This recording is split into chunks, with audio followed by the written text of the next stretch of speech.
আসসালামু আলাইকুম, চলে আসলাম নতুন একটা ভিডিও নিয়ে। তো আজকে আমি এখানে রান্না করব সেগুলোই সামনে নিয়ে আসলাম। তো এখানে গরুর মাংস আছে, সাথে একটু চর্বি আর একটু গরু গোশ, এগুলো দিয়ে আমি ছোলার ডাল দিয়ে রান্না করব। আর সাথে মাছ বুনো করব, পাঙ্গাস মাছ। তো এখানে আমি এই যে গরুর মাংসের উপরে সব মশলাগুলো দিয়ে দিচ্ছি এক এক করে।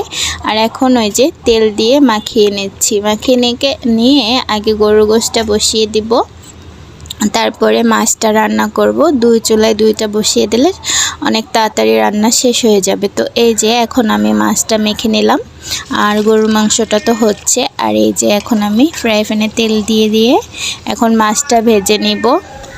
তো মাছটা ভেজে নিচ্ছি, আর এদিকে আমার গরুর মাংসটা এই যে একটু পুড়ে যাচ্ছিল মশলাটা, তো ঢাকনা দেওয়া ছিল, আমি ওরকম খেয়াল করিনি। তো ওটাতে একটু ঝোল দিয়ে দিলাম, আর এখানে আমি মাছটা ভেজে নিচ্ছি। এই যে মাছ এক পিঠ হয়ে গেছে, এখন একটু উল্টিয়ে দিচ্ছি। তো এভাবে আমার দু চুলাতে রান্না করলে অনেক তাড়াতাড়ি আমার রান্না শেষ হয়ে যায়। তো এই হলো, এখন আমি এই যে গরু গোশটা আবার একটু লাড়াচাড়া দিয়ে একটু পানি দিয়ে দিয়েছিলাম। আর এখানে এই যে মাছটা এখন ভাজা শেষ, এখন বুনো করে নেব। তাই মশলাটা কষিয়ে জল দিয়ে দিয়েছি, আর এখন এই যে মাছটা দিয়ে দিলাম।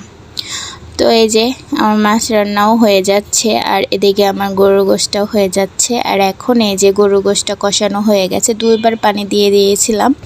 আর এখন আমি ডালগুলো দিয়ে কষিয়ে জল দিয়ে দিব, তো রান্না শেষ হয়ে যাবে।